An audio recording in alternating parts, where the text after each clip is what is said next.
What is good, Ninja? OG over here from PlayerEssence, and welcome to the PE Nintendo Switch and Gaming News video. Today we have some awesome information for you guys, some big release dates, more info on some of the most anticipated games. Let's go ahead and get right into it. So Mario plus Rabbids Kingdom Battle version 1.2.400297 update is available, and I'm not sure why they have so many numbers there. I doubt they're going to be releasing that many patches to where they have to have that many numbers. But anyway, for this video I'm just going to say 1.2.40 is live. We don't have any patch notes at this point, but we can guess that it's prepping for the upcoming DLC. Now, what we did know about Mario plus Rabbids Kingdom Battle is that there were some problems with like glitching or stuff like that, freezing, that they said that they're going to address in the next patch. So you can assume that it's probably going to address those issues in that patch, in addition to other stuff as well. But the DLC is dropping tomorrow. As far as the challenges pack, if you have the season pass, you'll be able to have access to that. You'll be able to download it straight from the eShop, or it might just update automatically. But either way,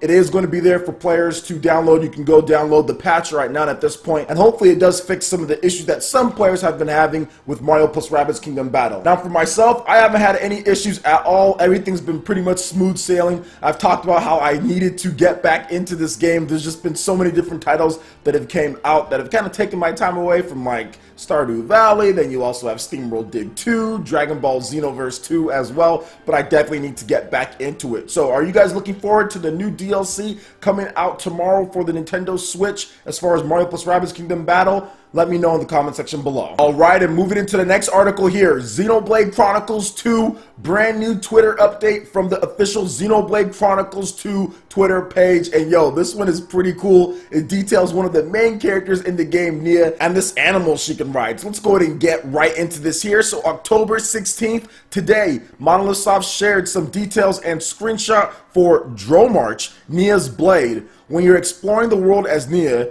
you can choose which character you're controlling, just like in the previous two Xenoblade Chronicles games. You can actually hop on Dromarch and have him carry you around on his back. Unfortunately, it doesn't look like you cannot do the same with any other characters. Sorry, Rex. You'll have to run. So that's actually pretty funny as far as that goes. But yeah, that's the one advantage of having Nia in your party with her blade as far as Dromarch goes. You can roll around there with Nia, and they actually showed this off very early in Xenoblade Chronicles 2's life. I think the first trailer actually showed Nia on top of Dromarch, riding him around the different titans and stuff like that. So it's pretty cool to have this option to be able to use Dromarch in order to get around. I think that's just another way of playing the game. And the fact that you can control the different characters in your party as far as who's the lead, that's also just another wrinkle into the mix of Xenoblade Chronicles 2. I had a little bit of Xenoblade Chronicles 2 information withdrawal over this past weekend because there's no updates usually on the weekend. So it's cool to get some news bright and early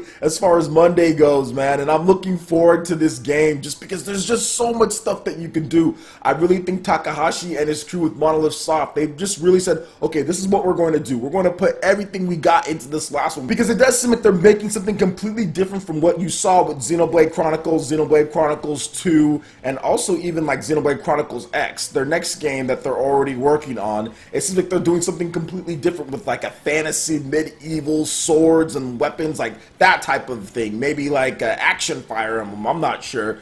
We have to wait and see. I'm just taking a guess, guys. I'm not saying that's what they're doing, but yeah, it's going to be something completely different, it seems like. So I think they're just putting everything they got into this one, and it's going to be an amazing experience because of that. So what do you guys think of Xenoblade Chronicles 2 on the Nintendo Switch? Are you guys looking forward to this one? What do you like about Nia and Dromarch as far as her blade? Let me know in the comment section below. Alright, and moving into the last article here, we've got a big release date for Doom on the Nintendo Switch, which it is launching on November 10th. That is not very far from now, guys. So portable Doom has been dated. The Nintendo Switch version of Doom will launch on November 10th officially. I will repeat, November 10th for Doom on the Nintendo Switch. Bethesda Softworks has announced. And here's an overview of the game for those who don't know what Doom is about, never heard about the game. Let's go ahead and get into this overview here from the official Nintendo.com. So game details, developed by id Software, the studio that pioneered the first-person shooter genre and created multiplayer deathmatch.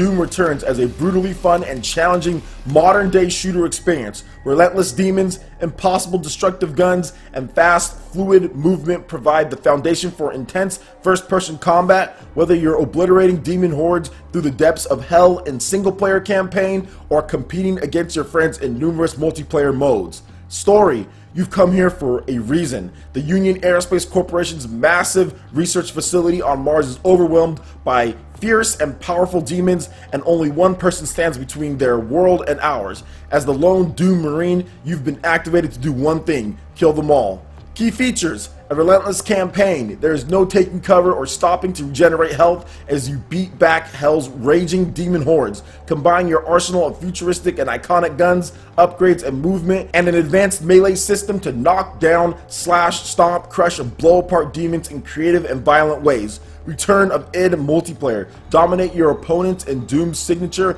fast-paced arena-style combat in both classic and all-new game modes. Annihilate your enemies utilizing your personal blend of skill, powerful weapons, vertical movement, and unique power-ups that allow you to play as a demon. There was also a brand new interview with id Software that showed the Nintendo Switch version, I'm thinking that's the Nintendo Switch version, running, and it looks amazing for what the Nintendo Switch is. It actually looks really good in this brand new video. Seems like it's been updated a bit from the old build that we saw beforehand that the preview press got their hands on. Seems like this is the final version that they're showing off, since it is launching on November 10th, so I'm pretty sure it's pretty much the final version there, and it's looking really good. I was actually impressed, more so than when I first saw the game, when the press got a hold of it and we got those previews like a month or so back.